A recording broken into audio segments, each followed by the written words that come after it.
నా పరలోకపు తండ్రి కేవలం అని అన్నాడంట.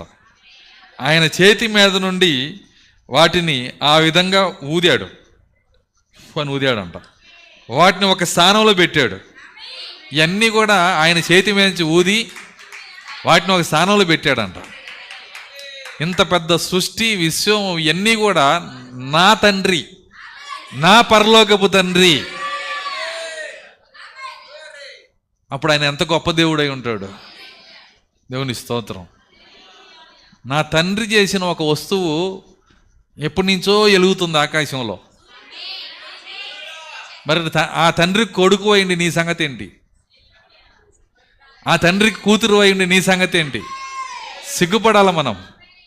నా తండ్రి ఈ విశ్వాన్ని సృష్టించినప్పుడు ఆ విశ్వంలో ఉన్న ప్రతిదీ కూడా క్రమముగా నడుస్తూ, మీకు తెలుసా విశ్వం యొక్క క్రమం ఎట్లా ఉంటుందో?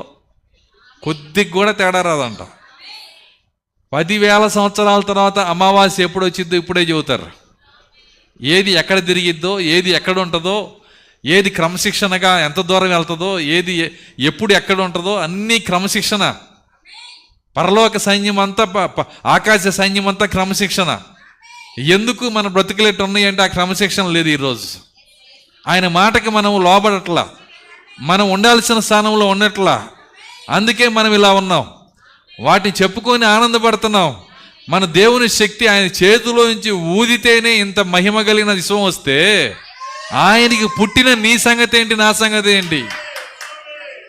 దేవుని స్తోత్రం. హల్లెలూయా.